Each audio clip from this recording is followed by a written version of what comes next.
interviewed Herry Lian. He is a Stanford bro who lives in Singapore now as a product manager for Facebook. Big moves. Yeah. What did you think of the interview? Man, so I learned a lot, so it's interesting because Harry grew up or I guess he originally was from Germany, moved to America for school, and now he's living in Singapore. So, you guys will get to hear us talk to Harry, learn about his story, learn about his journey, and how he got to where he is today. Yeah, so I hope you guys enjoy. Enjoy. Hey guys, welcome to the first episode with the interviewee. We have Herry Lian from Stanford, and my name is David Kim, and my name is Jimmy Tran. So, how's it going, Harry? Good. Glad to be connected with you guys. Hey, it's you're our first guest, so thank you so much. I know it's been a pain to kind of schedule this, especially with the different time zone. But I think we're excited. How's the weather up there or down there? So right now I'm in Singapore, and it's pretty hot every day. And then you get the occasional like thunderstorm. So every time I walk out, I actually have to check the weather because if it starts thunderstorming, I'm like, oh shit, I gotta bring my like umbrella. Oh geez. Are you working from home right now, or are you working in an office? Yeah, I'm working from home right now, but we're like scheduled to return to some capacity in like next year. But right now just working from home. God. I'm assuming you guys are handling the COVID a lot better than we are over here, right? Yeah, it's nice here. It's a little different. So I just moved from the US to here like maybe a month ago. So I've been like being able to see like the contrast of like how different countries are handling it. Gotcha. It is a little different here. Everyone's like wearing masks and you have like contact tracing. So when I first got here, I just walked into a building and then they all stopped me because the security guys could stop me because they were like, oh, like you can't go in until you do like this check-in thing. And I was like, what the heck is this check-in thing? And they literally kicked me out and I thought I was in trouble or something. So it was definitely a little bit of a culture shock the first day I got here. So you say you've been here for a month. Where did you move from? What city of the US? Yeah, I was in California before. So I spent like half my life there, going to school and then also working there for a pretty long time. And then wanted to work in Asia have been wanting to work in Asia for quite a while, and finally made it happen. So it's a shame that they have been during the pandemic, but I'm here now nonetheless. So it's been pretty exciting. How are you planning on staying in Singapore for a minute now, or are you gonna? It's short term. Yeah. It's hard to say. I'm really loving it right now, but this might just be the honeymoon phase. I don't know, because it's kind of nice here during the pandemic because things are pretty open, and I feel like there's not like a ton of restrictions. So we'll see. I'm planning to stay here for at least like 2 years from now, and then we'll see afterwards if I go back. Gotcha. Oh, that's awesome. Yeah. I'm jealous. You ever been to Singapore? I haven't. Yeah, I haven't been to Singapore either. It seems amazing. Okay, next time visit, let me know. I just heard it's really humid and it's really expensive. Yeah, it's good that I'm moving at a later stage of my life because if I was moving like maybe like 5 years ago, I probably would not be able to do as many things since it's like kind of expensive here. Gotcha. Well, how about we start with like, what do you do for a living and how'd you get there? I think our audience, yeah. So what's your upbringing, right? What is your story? Yeah. So let's see, where do I start? So I have a pretty, I guess, not random, but I grew up in Europe. I grew up in Germany. So I've lived there like maybe like for 13 years of my life. And then I moved to the US for school. And it was pretty interesting because I guess I was Asian in, mostly a Western country, and then didn't really have a lot of like other like Asians that I could connect it with in my childhood. But then when I moved to the US, I moved to California.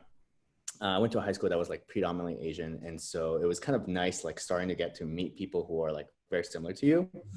And then when I got to college, that's when, so I'm the oldest of two. And I saw a lot of like Asian guys that I really respected, that were like in community service, that were leaders of organizations. And I really had an older brother. And so it was kind of nice. And a lot of them were in Lambdas, coincidentally. And so that was like a big thing that like attracted me to the organization. Is just like having an older brother and not growing up with like an older brother, and also being like not really being connected to the Asian community. Having a really good chance in college too, that was pretty awesome. And then after that, I worked in a couple startups before landing at my job now. I'm with Facebook, so I'm a product manager at Facebook, and been here for 2 years now. a big deal. That's like a summary. So are you working in Singapore for Facebook? There's an office in Singapore for Facebook? Yeah. That's what I've been wanting to make the move for a while, and there's a lot of sort of like things you have to consider when making like a big move like this. And it's much easier to do that when you're part of a company that sort of has like global offices. So Singapore's Asia headquarters. I mean, sorry. Facebook's Asia headquarters is in Singapore, so it was a little easier to get there with it. So I got like help with like relocation and getting like a visa and all that. So it made the move just much easier rather than if I like applied to like a different company to come here with. Gotcha. And what was your major in Stanford? I did a major that's called Management Science and Engineering, which is like half business and half engineering. And yeah. Gotcha. You think was that essential for you to land on those startup jobs, or you think? Yes, actually. So I started in consulting first. I did 2 years in consulting, and I would say that my major helped like a little bit. I wouldn't say I did consulting. I think because I didn't really know what I wanted to do out of college. It was kind of like I saw a lot of my friends do it, like a lot of older bros do it, and it seemed like like good first career job to go after. But then after doing it for 2 years, I realized that, that was not really my thing. And it's only until later that I found product management that, which is the field I'm in now, and really loving that now. So kind of stumbled upon that a little later after college. So I guess for those of the audience who doesn't know what a product manager does, right? Because that's kind of like a term that people kind of throw out there. What is your day-to-day, right? What do you do on a day-to-day basis at Facebook? Yeah. So I think product managers are in general, what they do is they help figure out sort of like, what problems to solve for users. And so depending on which field you're in, let's say like you're like me, you're in commerce. So I'm in commerce within Facebook, is like, how do we get people to buy more stuff? Or how do we get people to make it easier to shop? How do we make it easier for people to find what they need? And so we kind of like figure out like, ask those questions, figure out like what a good solution would be. And then the output usually comes in terms of like new features. And so, Facebook, Instagram they come up with like new features all the time. And so like, for example, like Instagram recently came out with Reels, which is like very similar to like, TikTok's product. And so like product managers are basically figuring out sort of these problems and then helping build the solution for those problems essentially. Gotcha. And what type of person would excel at that type of role, in your opinion? Yeah. So this role is like the difficulty about this role is like product managers at different companies may be doing different things, and so it's kind of like generally like when you come into this, you might be very much a generalist, and so like core skills are like being able to work well with other people. Half my day is meetings, to answer your earlier questions. It's just a lot of like processing information. You're going to talk to a lot of people, get a lot of information, and then being able to process that into like, something tangible, is like a skill that I think is kind of necessary. So being able to work with like a lot of different people who have like different opinions and different requirements really well, I think is probably like a pretty big skill that, would be good, would help you succeed in this role. Cool. Awesome. Do you have any questions regarding this? Man, I guess in your day-to-day, like what do you feel like is the biggest obstacle or hurdle that you have to overcome? Do you ever deal with like difficult coworkers or like people that are under you, and like I guess how do you handle those like work adversities? Yeah, I think these kind of adversities come, I think, a lot in different shapes and forms. Because so one example in my line of work is just that because I have to work with so many people, it's kind of hard to make everyone happy, and there are going to be times where you're going to work with someone and they're going to want something and it's not going to be possible to do that. And so, how to handle those sort of situations gracefully, I think is sort of one of those obstacles that you have to just get good at. And I think this is kind of like generalized across like any profession. Like, if you can't really work well with other people, like if you're very stubborn or you kind of just like lash out a lot of work, or you're kind of hard to work with, it's gonna be hard for you to sort of like get ahead or like be successful, because like most of us spend like, let's say like 30, 40, 50% of our time working. And if you kind of like someone who's like very hard to work with, it's going to be really hard for you to, progress, right? So it's like, to me, it's like, just that comes sort of like on working on yourself. It's like figuring out what your weaknesses are, figuring out like, okay, well, maybe I'm like sometimes like too passive here or too aggressive here. Like, how do you sort of like, change those behaviors to sort of, deal with your work situation? So And I find, are you saying there's difficult people on Facebook that you work with? I'm not saying that, but I'm just saying that like it's usually like you'll find less obstacles in work if you yourself are not like difficult to work with. And so it's like I find that like if you're easier to work with, people will love working with you and shit will just get done. And you won't face as much like adversity or like obstacles as Jimmy was sort of asking. Just make it a little bit easier, right? If you were more. Yeah, exactly. Right. No unnecessary stress. So you said you were born in Germany. So do you consider yourself like Asian European? Like what is your identity? Like what would you consider yourself? Yeah, that's a really good question. I mean, at the core, I'm ethnically Asian, so I'm ethnically Chinese, and so, but growing up in like both U.S. and Europe, there's a lot of Western influences, I guess, in my personality and all that. And one big part of why I wanted to move to Asia was I just wanted to connect with, I guess, my roots more. So, me and my bros actually used to travel to Asia a lot before the pandemic, and every time we came here, I just felt like it's this feeling of like coming home almost. It's like it's just comfortable, things are nice, and it's a strange feeling that I was like, damn, like I only get to experience this like 2-3 weeks out of the year. And so I was like, I wonder what it's like when I'm actually like living here. And so that kind of set me on that journey of like, okay, I kind of want to reconnect with my roots, experience this feeling a little bit more. And but yeah, I feel like identity wise, I consider myself Asian. Asian. And do you consider yourself more American or more European? Like, I guess since you spent half your years in California, you said. So, yeah. Yeah, that's a good question. It's hard to say. I used to consider myself a lot European because it's that's what my childhood. But then my college and my professional life was all like American. So it's like I would say it's like split right now. It's like it's half my life was like growing up in Europe and half in the States. So it's I would say it's kind of split. Yeah. Gotcha. And you think like culturally, have you seen any difference in the workspace, like from California into Singapore? Like, I know like if you're in corporate America, you're like the one of the, I don't know. Does Facebook have a lot of Asian guys working in corporate or? yeah, for sure. Yeah.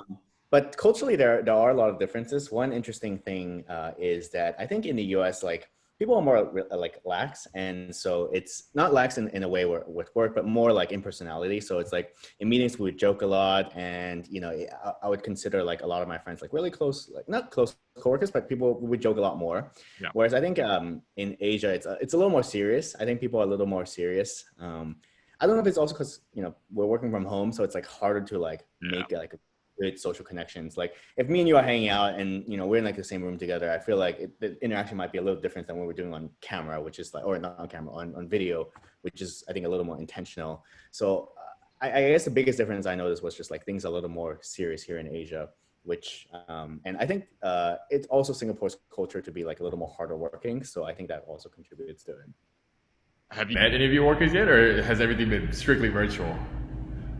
No, I've met people here, so it's nice. So you can do in-person meetings up to 5 people here, and so I've met like most of my coworkers, and we had beers together and all that. So it's been fun. Nice. Yeah. Well, I guess you went to consulting. So from college, you said you went to consulting. Did you just not like the traveling? Like, what part of consulting did you not like? And would you recommend it for others? Yeah.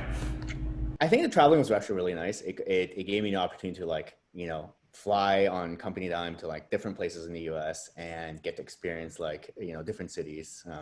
That was actually something that I did a lot in college too. Like one really I think amazing thing back then pre-COVID with Lambdas was we had chapters all over the country, and it was whenever you went to like convention or like orientation or something like that, you would meet like other bros and you would sort of form like these friendships that made it easy for you to like, if you go to New York, like I know like 5 bros from New York that I hit up, and then everyone's like super nice and you like go out and do stuff together. And so that that part I really enjoyed about college, and I was like, well, consulting seems sounds kind of fun because I get to also travel, continue to travel. So that part I think actually was kind of nice.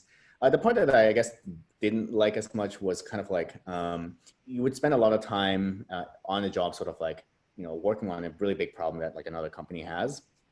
And at the end of the day, once your sort of like your engagement with them is done, they could choose to go with your plan, or they can be like, no, like we don't think this is really right. They're paying a lot of money for sort of your opinion, and usually there's like sort of like a hidden agenda behind that. For example, like they might want to create this change within the organization, but there's just too many people resistant to that change, so they hire a consulting company. So when someone outside says it, it's like easier than them saying it. So there was a lot of parts like that I wasn't like, it didn't feel as authentic to me, and so that's why kind of like long-term wise, career-wise, I don't think it was kind of like the right thing for me, at least. Sounds like there's politics behind it. A little bit, yeah, a little bit. So how did you make jump from consulting to, I guess, like product management? Yeah. So I think what's, like when you're sort of in a situation like that, and I've actually had like, bros and other people, folks always hit me up, like, they're like in college, or they're like, early in the career, and they're like, okay, I want to figure out what I want to do. I think the best thing to do is exactly what those bros or those people are doing, is just like asking a lot of like other people for either that are in that role, or who maybe are like a little older than you, who you respect, like asking them to for advice, just like, hey, I'm considering this role, like what does this look like, what does your day-to-day look like, what kind of stuff do you work on? So I spent a lot of time just reaching out to alumni from my school, to other bros who were in this field, and just like trying to figure out like, hey, what are the other roles that I might be a good fit for? And when I talked to people who were product managers, I was like, man, like I love talking to these guys, and what they're working on seems really cool. So like, how do I do that? And so so I then started to like build my resume and figure out like how I'm gonna get to that point. And so it's just talking to a lot of people and finding that this is like a role that I really enjoy. I think I would really enjoy. What city did you move from? So I'm assuming you stayed in San Francisco a good amount, right? Is that where you moved from just now? Yeah. So I was in San Francisco like for pretty much like 10, 12 years. And I spent like 2 years in LA for a startup that I worked on. Nice. And what, did you like San Francisco? Because it's not one of my favorite cities to visit. Yeah. I think San Francisco is really good for like, if you're in tech, like it's like, you got to be there. Like everything in tech is happening there. So it's like pretty much a center for that. If you're not in that field, not so much. And I think the city is nice, but there's definitely other places that are like fun and happening as well. And so you would see actually that a lot of people are now moving out because they don't have to be in the city, and they can still work for a tech company. So I think it definitely has its charm. And I mean, I enjoyed it for the time there, but long-term wise, like I've been there for like so many years, I was like, well, I kind of want something new. So yeah. So did you visit like all the, what's the clubs up there? Like Arena? What did you do for fun in San Francisco? And have you done anything fun in Singapore? Like the clubbing? The club? Yeah, man. Like I actually don't even, it's been a really long time since I've been out clubbing in San Francisco. One, because the pandemic, like I guess happened. And then before that, I was already kind of like ready to move on. And a lot of actually the clubs that I went to, I don't know if they even exist anymore. But a big one was Temple. Like a lot of people used to go to Temple. I think they were open before pre-COVID, so they're still alive. Yeah. But there was one I went to back in the day called Ruby Sky that like we used to go all the time, and then they shut down. And so it's kind of a bummer. Have you been to Singapore before you moved? Have you visited the country before? Like you knew what you're getting into? No, so this was a pretty big, like a very risky thing that I was doing, which is I've not been to this country before, so I've only heard about it. But actually, Vang, my pledge bro, who you guys were talking to, he actually went there for a 6-month stint and told me about it. And when he told me about it, I was like, oh shit, this sounds like a really really great place to be. So beyond that, and talking to other people who've kind of done something similar, I have not been here. Wow. I would say the thing though is like Singapore is kind of like the beginner's course to Asia, because they all speak English here. So versus like if you went to Japan, for example, right? Like they don't really speak English here, so you kind of need to learn Japanese. So it makes things a little harder. Here everyone speaks English, and it's like a smaller country, so it's not. I would say it's not. It was a risk, but it wasn't like a huge risk where I need to learn like so many new things. And what was your Asian countries to visit before you went to move to Singapore? Like, what? Yeah. Yeah, I think, man, there's a lot, but I really like Taiwan. Me and my a lot of my bros, a couple of my bros went to Taiwan like 2 years ago, and it was just so much fun. The people are so nice there. The food is really really good, and it's just overall just a pretty amazing city. So Taiwan, or like Taipei rather. So I would say like Taiwan, Taipei, probably like one of my favorite places in Asia. Gotcha. And is your family in, where are they? Are they in San Francisco? Are they in Germany? Where are they? No, they're still in Europe. So they're Europe? still in Germany. And Wow. so, Yeah. yeah, they're still there. You back home to visit often, or like just call home, or? Yeah, I go home like maybe once a month. But I go back like every 2 years. And actually, during the pandemic, I actually went back because it's not much in the US you could do. And so I went to Europe for like a couple months to visit like my parents. And so just hung out there. Are you closer now to them now that you moved to Singapore, or is it further away? No, it's like the same distance. It's kind of Right, you go the other way. not really any closer. God, man, you've been all over the place, man. That's crazy. Yeah.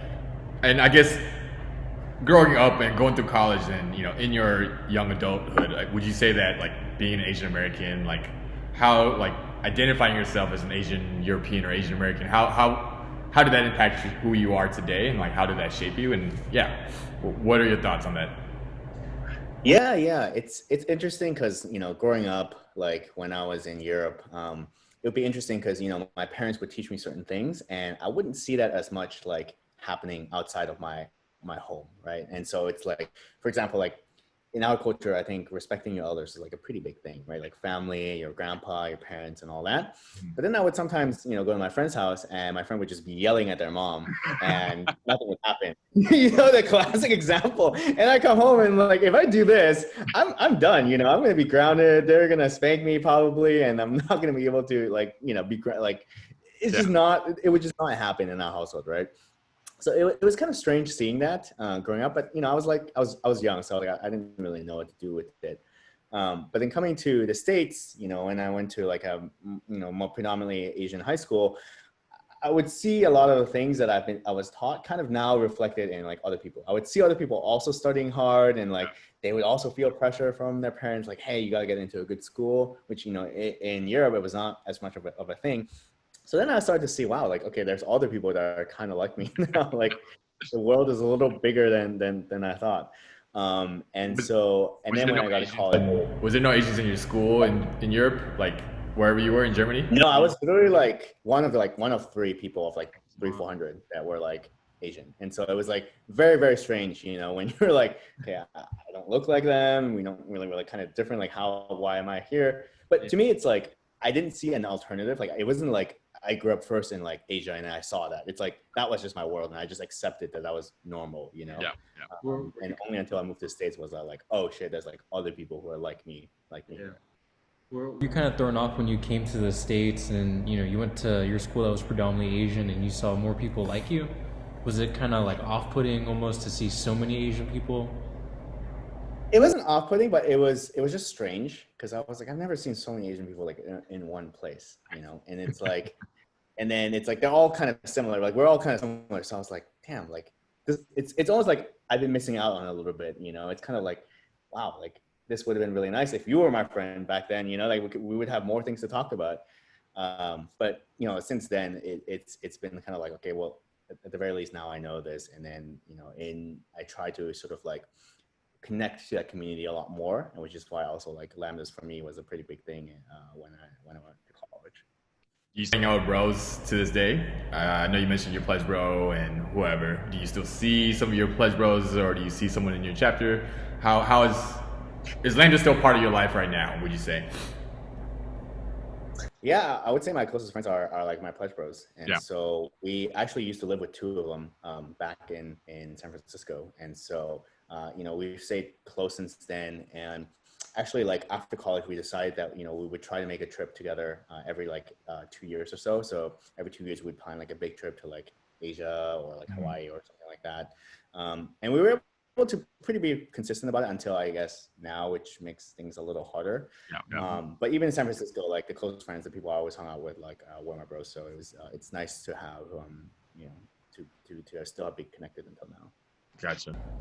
How have you been doing during the pandemic? Have you gone through the pandemic blues, is what I call them?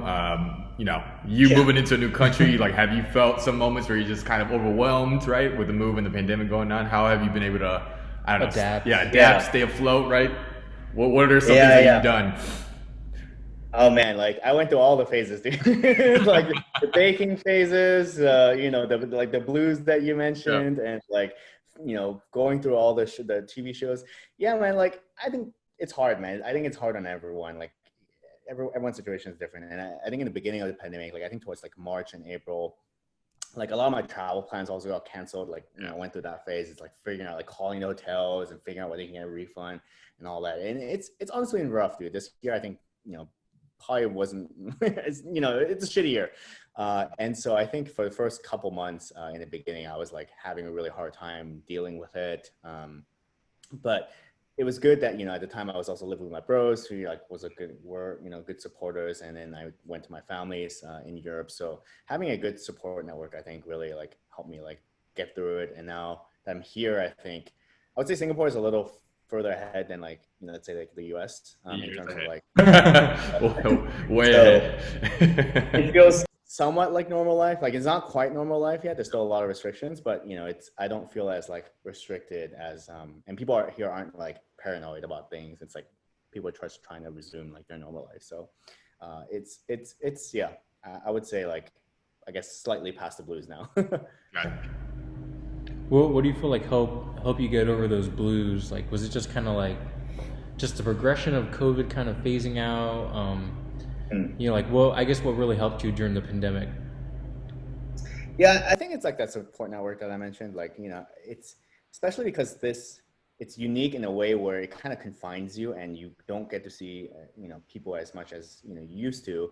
And I think we as humans are just like naturally inclined to be social and want to connect with other people. And so, with like, instead of like going out, we would start to like organize, like me and my friends used to organize like games and online games that we would play every week. So every week that would be like with one group, we would do one thing and another group we would do like another game and stuff. So it's like having that kind of like network and like with my parents, I would then schedule like weekly calls. It's just like having that regular social interaction, I think makes things harder because, you're mostly at home all day and it's like, that can get to you, It's like, what games have you been playing? I know everyone over here has been playing Among Us. Yeah. I think I was actually supposed to play that game today, but I got pretty busy. But back then we used to play Mario Kart a lot. So me and a group of friends used to play Mario Kart. We also played poker. And then now, a lot of people have switched to Among Us, which is also pretty fun. Before we go to the questions, a word from our sponsor. You guys are ever in Dallas, Texas, come check out Boba Republic. We brew the tea right there. We have fresh milk tea. We also got smoothies and slushies and coffee drinks. We're for the community and by the community. So I guess you have a hard stop coming up soon, so we'll wrap this up. But I guess in this part of the podcast, I just want to ask you some questions, right? And these are the questions we'll ask all these other people as well. I guess the first question would be, what book would you recommend, right? That's kind of helped shape your life if you read books.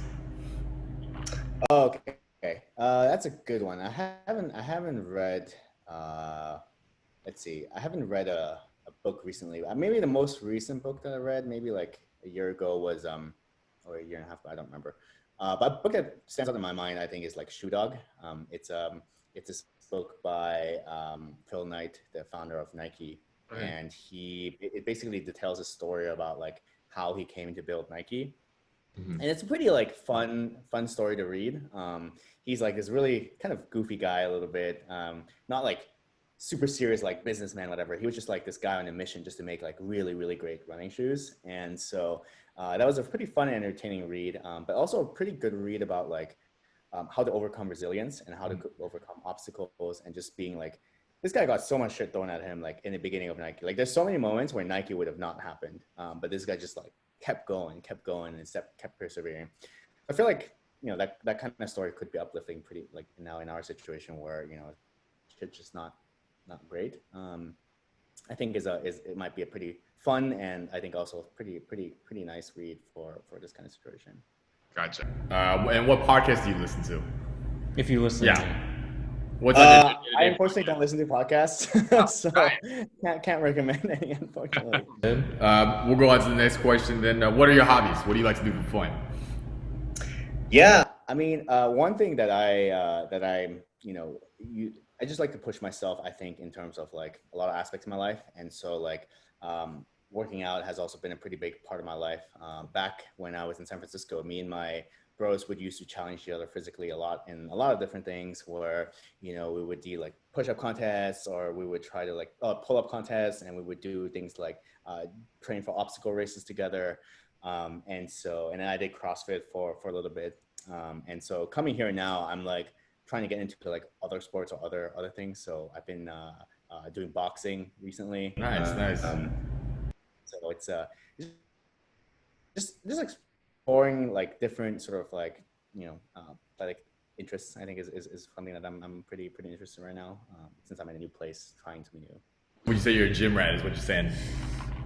Yeah. You can find me at some sort of gym like pretty much every other day. So Jimmy works out like 2 hours a day. So No. Oh damn! All right. And I guess the last question. Unless you had any other questions. No, I think we finished off with the last one. Yeah, I think the last question I have for you is, what advice would you give to someone in college or coming out of college, right? What are some of the things that helped you push through your career to get to the point where you are today? I think a lot of people would love to be in Singapore, working there, right? At like Facebook. you are. Yeah. And what advice would you give them? Yeah, I would say probably the biggest thing that helped me, like if I'm looking back, I'm like, okay, I wish I could have done this more. I think it's just finding good mentors. And so in college, I think we were really fortunate that we had an alumni program. And I would recommend, any chapter to do this if you haven't, really, where we basically just like had a roster of like all of our alumni, what they did, and, like contact numbers and emails for them. And so like, this was sort of like a thing that like having that list was really awesome, because then, if you're interested in medicine, for example, you could hit up like a bro who was like a doctor or someone who is in that field, and just chat with them and see like, hey, is this like, the right career for me? Or, I want to get into this. What would you recommend? Or would you mind proofreading like my essay or something like that? And so I think that really has helped me like progress as far in my career as I have. It's just, finding good mentors in the workplace, finding good mentors in school, and having that kind of relationship to, help you figure out, what the next step is. Because I used to think like, okay, well, I can kind of figure things out, but having someone who's gone through this and who has that kind of experience like makes a world of difference. You skip a lot of steps, right? Yeah.